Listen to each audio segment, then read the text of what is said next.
shaking, and I'm gonna drink my little Theraflu because y'all are making me fucking sick. Okay, but baby, let's talk about it. I got some inside scoop. The girls are shaking. This Fabio Foreign, Mellow Rax, his baby mama debacle, honey. Y'all give me tremor. Hey everybody, we're back. Hey everybody, it's Everybody Hate Chrissy here, and I'm Chrissy, obviously, and we're here with the #1 show on your Roku TV. That shout out to Noti Bystanders. The girls are shaking. Yes, the girls are shaking. Welcome to my show, y'all. Try to give y'all a little beat on the beatbox. Y'all, we are going to do a little RIP starting off this show. This show is dedicated to Plug 2. Plug 2 died. Plug 2, a De La Soul. Very, very, very, very sad. He was in his early 50s. I want to say he was like 52, 53 years old. He passed away. It was something medical. It was giving natural causes, but we don't know why. But we have prayers for Plug 2's family, because baby, that's a goddamn legend. Okay? Ooh, I forgot I'm on TV. I could be myself. That's a goddamn legend, y'all. Now, y'all know my mama, she's from that era. My mama and daddy, they're the same age as the early hip hoppers. So the De La Souls, the Tonys, the Belle Biv DeVoe's, that's my parents' like era. So it's giving very much my uncle. So that's sad. R.I.P. Plug 2, shout out to you. Alrighty, let's talk about it, y'all. So many topics to talk about. We're back here with the girls are shaking, and we're going to talk about a few sad things, a few happy things, a few interesting things that y'all wanted me to break down. And since we'll be here every week, I don't got to talk about everything in one sitting. Like, we could get to it eventually, but I'm going to give y'all my piece on a couple of pieces, okay? Stick with me. So, let's start off with something a little heavier to get to something happy. Drake and the XXXTentacion case. Now, this particular case, I have not done on TikTok, but I am going to put it on my show because I have been doing the research. I've been watching pieces of the court case. I've been watching people that are in law speak about the case. So I've done my readings, and I'm going to give you guys a brief synopsis. So here's what happened. So there was a song that came out of Drake's in March 2017, and I do believe that song had XXS flow on it. XXXTentacion's flow. Now, if you don't know who XXXTentacion is, he is a rapper. He is from Florida. He passed away very early age. Young Haitian rapper. He was well known. He was one of those rappers that he was going to make one of those big, gigantic impacts on music, but he passed away before his time. He had global fan base, so don't think of this as minimal. This is somebody big enough for Drake to steal his flow. But what you have to understand is, if you're a lover of music and hip hop, niggas like that don't steal flow. Soulja Boy is gonna steal your flow.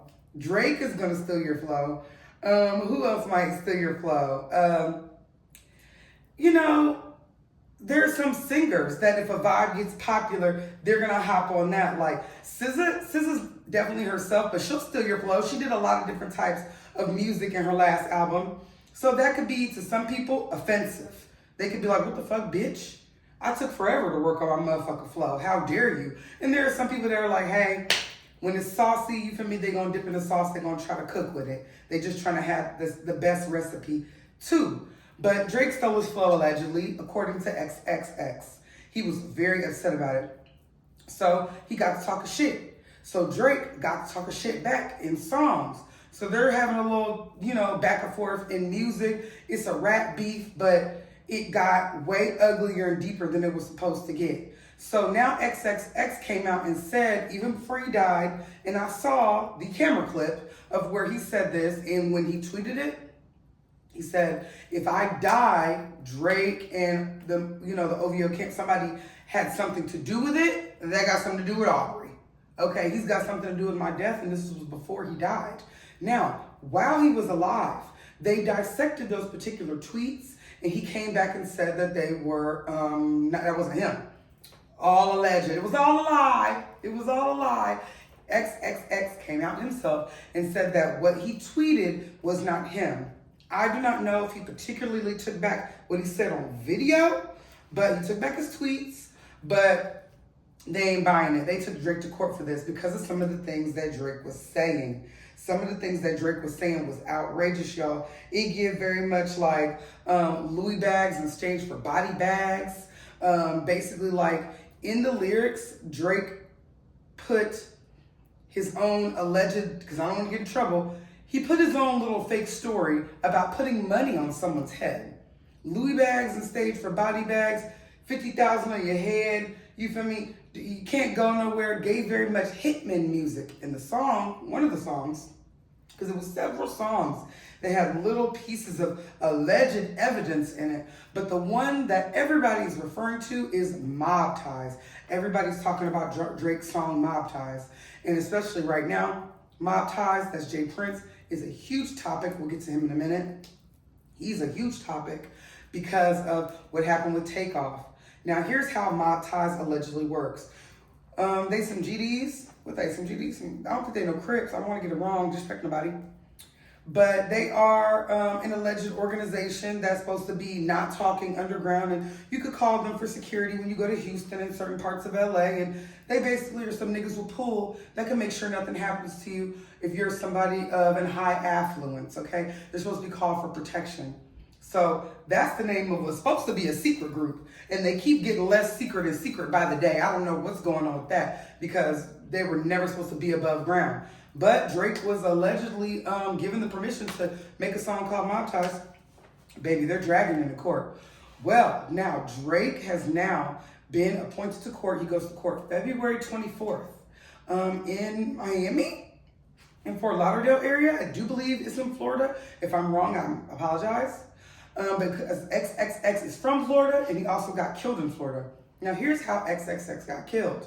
He went to go buy a bike and these young niggas robbed him. And then after they robbed him, they killed him. And then they went and they posted the money. So they found all of those young men. And I do believe some of them are going to talk. A lot more is going to come out in the case. And I think that Drake and the rest of us believe that he would not have to see a courtroom or have to call a lawyer about XXX death, and we were very, very wrong. They have brought baby to the forefront, and they have real questions. They were like, where were you August 9th kind of energy. And this would also tie into what the artists are trying to do and what they tried to do in the YSL Young Thug case is that they're trying to create a law. Artists are coming together, trying to create a law where you cannot use lyrics in court cases to defame, to create defamation, because I definitely think it gives niggas is telling on themselves and they don't want to be in trouble for telling on themselves instead of just quit telling your fuck self. But you know, common sense is not common, okay? It ain't common, but we're gonna watch this Drake court case play out. I just had to give you guys the bones of the situation because everybody's like, now what's going on with that? And you know, all of you are asking me, and there's a lot of points. Oh, I'm also reading here that he only has to do this deposition on Zoom video because he was supposed to go to court already and he failed to go. And if he fails to do that again, he will be held in contempt. And that will be a mess because y'all gotta remember, Drake is Canadian. They will send his ass back. They are not playing with him because after Tory Lanez does his 20 years, he might get sent back. Like, you don't play too much if you're not really from the soil. You feel me? You better lay low. And Drake has not laid low in this situation at all. But I definitely think, you know, Drake is very powerful. So we shall see how this goes. He's definitely more powerful than Tory Lanez, but baby, they got Tory blown out of here. And Tory also has a witness that's alive to talk. So, you know, we're praying for Miss Aubrey in that situation. So let's talk about it. Something very heavy and something very important for Black History Month. An Alabama school had a Black History Month program. And in that Black History Month program, according to the critical race theory new laws that are being implemented, they are not allowed to talk about slavery and they're not allowed to talk about the civil rights movement and just other real things that happened to niggas while we wasn't free. Currently not free, but real things that niggas went through, we want to talk about it in our Black History Month program. Now, what's crazy to me about critical race theory is it does not apply to the Holocaust. We're not allowed to ever say, oh, this didn't happen in that way, but we're here to deny slavery. We're allowed to talk about the Asian people being on the railroads and going through that, but we're not allowed to talk about niggas getting beat over the head for trying to sit at the lunch counter and have a burger. Not too long ago, because the 1950s was just a spit in the tank. My grandma graduated from college in 1952. So it's given 15 minutes ago. You was getting knocked over the head if it said whites only. And you're not allowed to talk about that. So allegedly in Alabama, in Montgomery, Alabama, let's see what school, because we want to know, is Tuscaloosa, excuse me, they're not saying the exact school. Oh, yes they are. The school was Hillcrest High School. In Tuscaloosa County schools, they basically went ahead and bumped. Now it says here, Hillcrest High School students said they were told to make an event focused more on current events and less on old stuff that happened before 1970. Huh? My grandpa was born in 1927, and baby, he remembers when the Black Navy people, when people were in the Navy and they were Black and they were at the actual Korean War, they gave them fake guns because they didn't believe in giving niggers real guns. Okay? That wasn't too long ago. That wasn't too motherfucking long ago. So anything before 1970s, before we had afros and, say it loud, I'm Black and I'm proud, the cloud colors, they don't want to hear about it. See, that's the devil. See, the devil don't want me to tell the good news. And the good news is we were slaves. We were slaves, we were beat, we were raped, we were breeded, we were treated like cattle. You need to fucking know that. But the great thing about niggas, oh, I love being a nigga. Great thing about niggas is we're going to tell the kids at home anyway. We weren't waiting on our schools to tell no motherfucking story of real Black history, baby. Of real segregation, of real breeding, of real colorism, of real futurism, of real stocks and bonds and masonry behavior. That real shit we was gonna talk about in the crib anyway. So we don't need you to tell critical race theory. When we have programs and Black History Month programs in our community, we tell the kids the real. You feel me? When we, have shows online that you could go research ourselves at this point. We could just Google it. And I got a good one. Shout out to Cora Riverson. That is one of my friends from high school. She had called me a minute ago and she had told me to watch the most influential movie of my lifetime. And it's called Goodbye Uncle Tom. It's a movie. And last time I looked at it, it was on YouTube. It is the most graphic, realist story and movie and depiction I have ever seen of slavery. It told everything that went on with slavery to the T, to how Black women were 12, 13, 14, and they were forced to fuck grown-ass Black men because they were trying to have more slaves. You feel me? They showed full rape scenes. You feel me? They showed the mixed people in the house. They showed the mixed people in the house. They're like, this one looks just like my cousin Charles. This one looks just like him. And they're living amongst these white people, being their immediate slaves and just using their bodies, and but they're their fucking relatives. And also, it talked about the mindset of those times. In that movie, they had white women, and they would talk about their non-sexuality almost. They were in the house and they were like, oh, he wants to have sex with me, and I just can't believe it. And every time he wants to do his business, it's just so ungodly. And it gave the sexual suppression of white women and how biblically they put that sex was nasty, but they were able to sexually open themselves up and just do whatever to the slaves. Whatever sexual advances your wife was pushing away from you, if you was massa, you can go fuck a 13-year-old slave, fuck shit out of her, and do whatever you want to her, degrade her, whatever. She's fucking 12, don't give a fuck. So that's slavery, baby. You want to talk real slavery? That's real slavery. So let's talk about it. Sorry to get a little deep, but it's Black History Month. I'm doing a lot of clapping. I'm feeling in a clap mood. I don't know why. But I can clap because it's my motherfucking show, y'all. Okay, so let's talk about something happy. Happy. Word to Stormy. Travis Scott's baby, she is also Black History. So wasn't happy. Rihanna Super Bowl performance. Rihanna Super Bowl performance. We're having a baby. We are having a baby. I'm having a niece. Yes. Rihanna, who is 34 years old, going on 35 years old, y'all. She is having another baby. She's about to have 2 under 2 for real. Her baby is only, I do believe, 9 months old, and Mama's is pregnant again. Now, all the blogs that I watched, they talked about it, and they said her stomach is out more, but they were saying when you have a second baby, that you show quicker. I don't know. I ain't got no kids. Mamas don't got no kids yet, okay? I ain't got no husband. But neither does she. And people were coming at Rihanna. They were coming at Rihanna hard about it. And they were saying, y'all don't come at Kylie Jenner about being a non-wife baby daddy, a baby mama.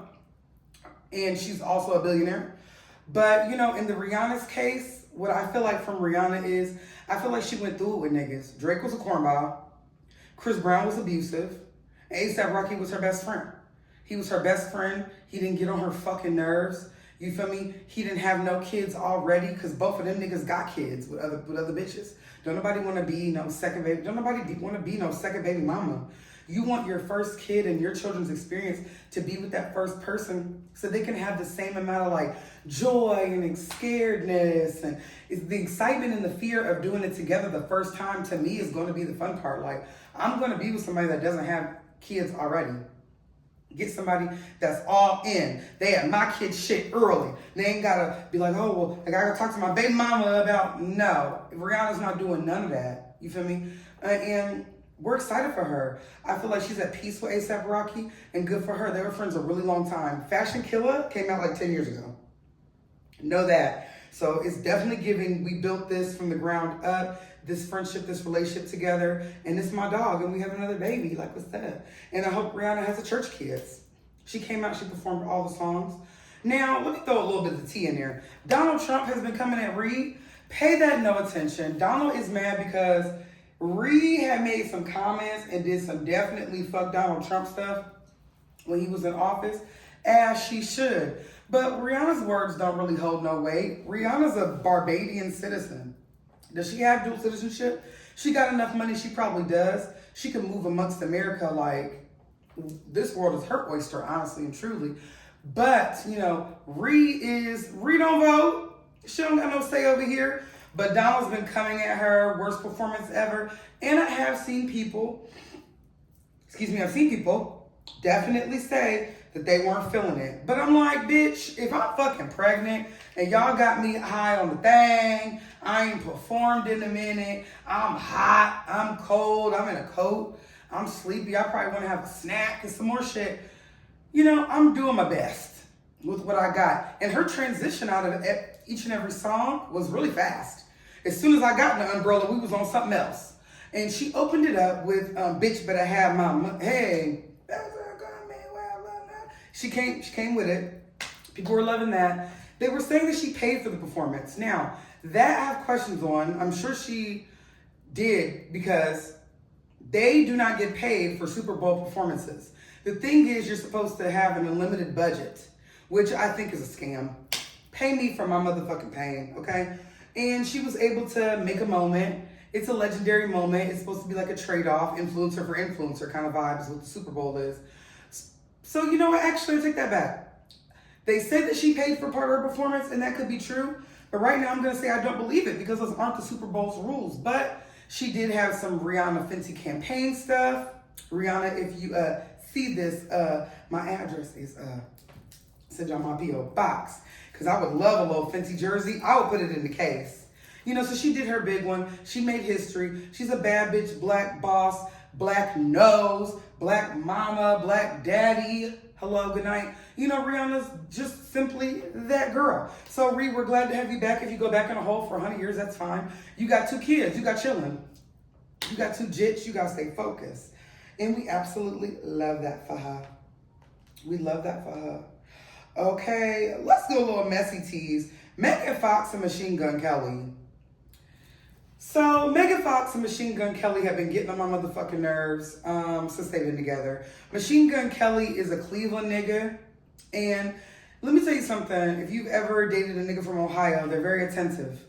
Niggas from Ohio will post you, they will date you, they will love you out loud. Niggas from the Midwest, they don't hide their girls like that. If they hide you, they don't fuck with you. Because guys from the Midwest, I feel like they're boyfriends. It may be way harder to cuff a nigga from New York than it is to cuff somebody from Chicago, Detroit, Cleveland. And a lot of times girls from big cities, they never experience that. They never experienced a guy that's like, actually, I called you multiple times today.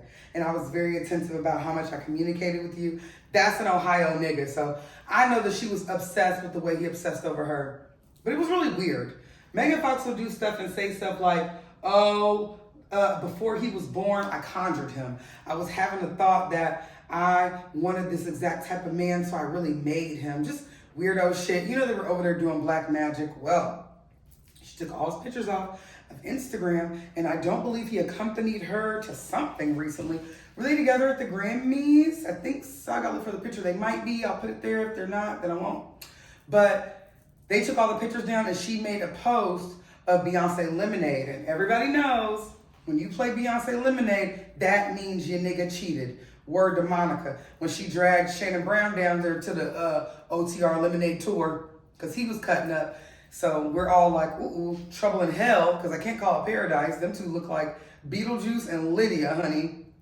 But they were definitely getting money together. They were drinking each other's blood. And then, you know, they gave very Billy Bob and Angelina Jolie. So I'm not impressed because I've seen it before.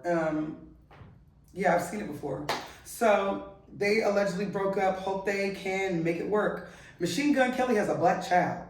And I've been watching this little girl damn near grow up with him, and it looks like she's perfectly fine. Shout out to the black girl that gets his child support checks, because I'm sure that they are juicy. All right. Ooh. Y'all, this is a mess. This is an actual mess. Trey Songz. None of the girls want to go home with Trigger. Which one of y'all? Which one of y'all? Which one of y'all is correct? Because there's so many women. So many to me at this point that keep coming out and saying Trey Songz sexually assaulted them, argued them, hurt them, beat them, defiled them. Like Trey Songz just out here being a goddamn nuisance. But recently he got everybody in trouble. They were trying to sue Trey Songz record label, 300 Entertainment, and Kevin Liles for some sexual misconduct Trey Songz did. But they were saying it was at a party or something that had something to do with the record label to tie everybody together. Well, that particular case, you guys, that particular case has been shut down because the state it was in, they said the statute of limitation, it was after the statute of limitation. Well, you know, that Kevin Liles has a lot of money, and 300 Entertainment has a lot of money. That's a little dirt. That's a lot of motherfuckers, okay? And that's a lot of people who definitely will want to see that go away. But here's what it says. The $25 million lawsuit has been filed by an anonymous woman listed in the suit as Jane Doe, who claimed that Songz raped her March 2016. March 2016. She had previously sued him last year for $20 million, but the case was dismissed. So yeah, hell, what they're saying is the original case was dismissed, but now this is a new case, and it involves Kevin Liles, 300 Entertainment, and Trey Songz label Atlantic Records. So they done dragged Atlantic Records into this. This case is much more about the one singer and one viciously abused sexual assault survivor who has the courage to take action, who is their lawyer. It is very much about systematic sexual abuse in the music industry and the music industry's complicity in silencing sexual abuse survivors. Oh my goodness. It's virtually impossible to believe that these executives were not and are not aware of the institutionalized sexual abuse. And that is coming from Jane Doe's lawyer, George Verbeek. So, George Verbeek is dragging it. He is actually dragging it. And I think that, you know, it's not looking fucking good. It's not looking good. Now, I know a lot of times when people are victims, something about different systems, whether it be schools, whether it be churches, whether it be record labels, they do everything to protect the predator. And as a large company, I just want to talk to y'all for a minute. As a conglomerate, don't do that. Get rid of that nigga. Throw him under the fucking bus. If you think he's a rapist, if you think he's a sexual assaultist, and even proven, I don't want to do proven before guilty because that's not fair.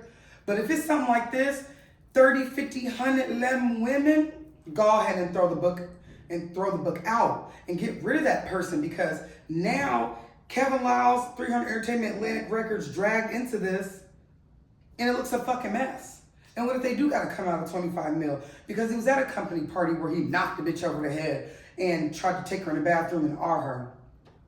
In one of the stories, and they were saying about Trey Songz when I was watching a year ago interview on Hollywood Unlocked, Jason Lee and a panel of people where there was a young lady, I do believe her name was Blue, she spoke about Trey Songz R-ing a famous basketball player, someone whose jersey had been worn by Drake. So the young lady had clout as well. She said, that young lady said that Trey Songz anally raped her. That he was like, let me get some ass. She was like, no. And he took that motherfucker. And what's interesting about their case is, I guess they had a sexual relationship before. So I don't know if that emboldens him to feel like, you done gave me this pussy once, I can have it whenever I want. But young men, I caution you, that type of shit is crazy, and that type of shit is not right. Do not do that shit. I don't care if you got the pussy 1,000,000 times. The day that bitch says no, you damn near put all your clothes on and leave. I actually want you to exit the premises because it gets that serious. Trey Songz is done.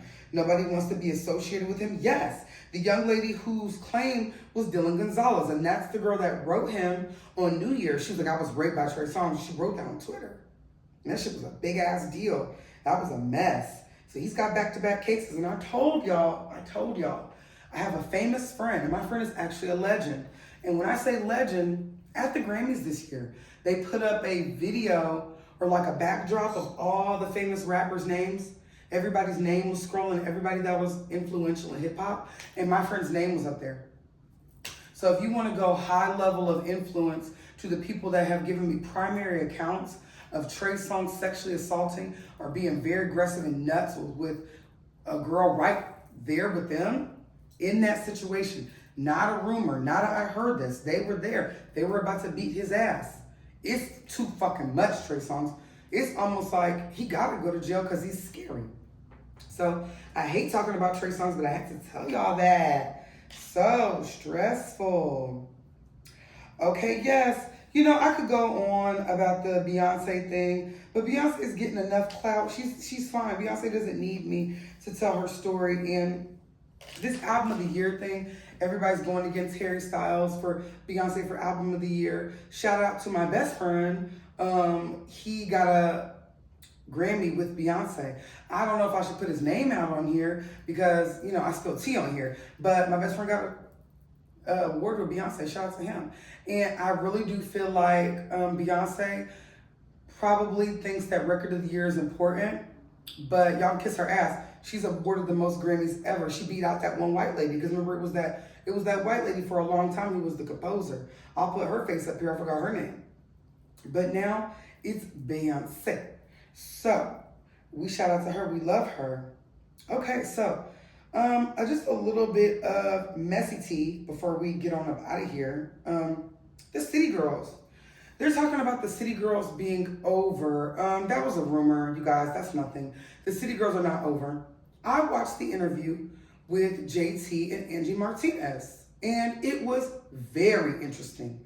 It showed me a side of JT that I think is very important for all of us to see. And I want you all to remember how much we all go through trauma and how the trauma can shape us, but it doesn't define us, okay? JT is working on herself, and she's in a place where she's changing her narrative. And she's never gonna break up what the City Girls got going on. It'll never be about nothing. They'll never have beef and fall out. They're best friends. And for those who know what it's like to have sisters, I see you in the morning. I'll cut you out. I'll block you. I'll never speak to you again. But you my sister. You my cousin. You feel me? Like, bitch, I'll see you at the family reunion. You get on my fucking nerves. So don't worry about that, y'all. But I love that interview. And, it's about to be Valentine's Day tomorrow. I love that for us. And what it showed me was I love on JT. I love that she's being loved properly because this young lady has gone through a lifetime of not being loved right. And I love that Uzi is loving her in there. That she's in there with her best friend. She's getting loved and she's not getting abused like Krishan Rock. You feel me? She's not getting disrespected like most of these bitches. You feel me? She's in there getting love. Now let's speak on the motherfucking Krishan Rock. Y'all, it's going nuts right now. So, the DDG Halle situation. That's why I said I'm going to leave on the messiest of messy tea. The DDG and Halle. So, let me tell y'all about DDG. So, DDG, Pontiac made DDG is from Pontiac, Michigan. And when he first came out, like, that's a streamer, that's a prankster, that's a YouTube nigga who turned rapper. And I love DDG's music. Like, I really do. Like, me as Chrissy, I fuck with DDG's music unimpromptu. Without Halle, I was already listening to him. And when he used to go with Ruby Rose is another rapper. He actually put her in a video just like he put Halle in a video. So when DDG go with a bitch, he claimed her. And Ruby Rose is noted saying that her favorite boyfriend that she had was DDG. So I'm not gonna lie, I love Halle to death. I love DDG to death. But I definitely feel like when DDG wants some ratchet pussy, he definitely calls Ruby Rose because she ain't got no nigga. But he and her got into a little serious, I call it serious, because it could jeopardize Halle's relationship and her fucking Valentine's Day. It could jeopardize, you know, what she got going on this week. Because her nigga's ex-girlfriend came out and showed the messages of him basically sliding. He was like, what you want? She was like, nothing. Like, every time y'all into it, you hit me up. He like, yeah, let me go heal. What? Nigga, what? Every time we get into it, you go fuck on this big booty bitch? Oh, you fucking wildin'. And I'm not gonna lie. Ruby Rose, y'all can say what you want about her. She can fuck every rapper in the thing. I don't have sex with girls, but she got some good ass pussy. She does. She does. She look like she's crazy. And, you know, DDG, you know, he's with a good woman, a good solid woman. Now, I'm not saying Halle ain't got good pussy. We learned that from Grownish. I said, no, they're fun for real. They some real bitches. Chloe and Halle is some real bitches for real. And I learned that when I saw them on Grownish. And I just fell in love with them after that. But, you know what I mean? Like, I feel like he make love to Halle. When he on some bullshit, he go over there and fuck Ruby Rose. And that's men. Men are fucking trash. Niggas ain't shit sometimes. White men either. White men ain't shit either. They do the same motherfucking thing. Asian men ain't shit either. They do the same motherfucking thing. So, you know, but we're Blueface and Krishan tie into it. So here go Krishan Rock, big drunk, messy ass. I love her to death. She's a child of God and she prays heavy. And I'm not trying to come for her. But I'm mad at her for this. I just thought I was like, Krishan. And if I was her girlfriend, I would have been like, Krishan, take that the fuck down. I'd have been like, don't go live tonight. I would have literally grabbed, like, we would have been fist fighting because I would have grabbed her phone and like broke it. Just so she didn't be messy and bother her the next morning. I didn't like that. So she went on live with Ruby Rose. After literally DDG, Halle, and Ruby Rose are having a little Twitter fingers battle where they're going back and forth. Like, Halle done had to hop on there and say, the devil is busy, but I rebuke it. Like, oh. Baby, when a child of God call on God and say rebuke you, treat you like the devil, you know the situation is messy and just a fucking mess, okay? DDG's on there like, bitch, you got a big chin. You ain't moved on since me. You just trying to fuck shit up because you know Halle better than you. And it just was messy. She like, I'm single, but this one I'm single because niggas ain't shit. Like, it was a mess. Here go Krishan Rock, big head ass. She going live with Ruby Rose. She in there like, I had to go get Ruby because I told her not to drop that stuff, but, you know, DDG in the wrong. Hold on, what? First of all, you was in there taking pictures with Halle and DDG and your nigga. You switch sides. Show me you ain't loyal. You're not loyal to your nigga. You're not loyal to your motherfucking self. You're not loyal. I don't like that. You feel me? Halle didn't have to be around you. She didn't have to bestow you with her motherfucking presence, bitch. And now, I'm not trying to be funny, I think that Krishan Rock done really cheddar bobbed herself, shot herself in the foot because now you'll never get close to Beyonce. Beyonce does not play about her people. And she's the next level to true stardom in the music industry. Let's just be fucking for real. You want to be that bitch, you get with the fucking Queen of Houston, Queen of the world. And those are the Queen's kids. You feel me? You done played with the queen's kids and went and sat with the ops and got the recording with the ops. So you're really out of line. I'm sure they're like, what? So, you know, Krishan, I really just wish you didn't do that. DDG came out. He's totally against it. He's not fucking playing. Blueface came out. Blueface is totally against it. Blueface was like, I don't even know the fuck she did that. I don't even know why the fuck she went on live, felt comfortable being that fucking messy. He was on DDG's side completely. And Krishan took a picture with Rick Ross, and he was texting her like, you couldn't be my bitch in there being too friendly with these rapper niggas because Blueface is controlling. I'm not saying that Blueface being controlling is a good thing. It's a real thing. And Blueface being controlling has a lot to do with Blueface and how he does his women because he's a pimp. But it also has a lot to do with Blueface and how he don't trust her because she be fucking other niggas. Now, do I think she want to fuck Rick Ross? No. Rick Ross go with Pretty V. But that is his type of bitch. Skinny red bone. But still, I say to the fact though, I don't think she want to fuck him. It gave, niece, take a picture with me. You know, it didn't give about to fuck with these fucking Maybach music niggas. So Blueface was putting out the messages. He even put out something saying that he was gonna post a post that she posted on her period. Thought that was dark and ugly. Really don't want to fucking see that. But then also, he posted a video of her. Blueface posted a video of Krishan Rock talking shit about her friends. It was nuts. Talking about DJ Sky, talking shit about her friends. And if I was her friends, I just wouldn't even watch it. Like, I would be like, you know what? I'm not going to get in the middle of this. I'm not going to watch things you said about me because it's going to piss me off. And I just want to be able to be cool with you. Bitches spill tea to their niggas all the time. Like, especially them two. She's so attached to him and one with him. I'm sure she do tell Blueface everything. And Blueface is a messy ass, disloyal ass bitch to post that. And I feel like they deserve each other. Two disloyals, you know, make a disloyal stew. You feel me? Cooking. So, you know, they deserve each other. That was my messy tea. Okay, y'all. Did y'all like the episode? It was ghetto. It was ghetto. So, y'all, thank y'all for coming back to The Girls Are Shaking. We'll be here every Monday. You feel me? I shot this on Monday. Even if I drop it in the morning, I don't care. Y'all got your episode for the week. But, yes, I'm Everybody Hate Chrissy here. We're closing out with The Girls Are Shaking. This is episode 2 of the 2nd season, and I'm so glad y'all are back here with me. So I'll see y'all next week. Talk to y'all soon. Bye.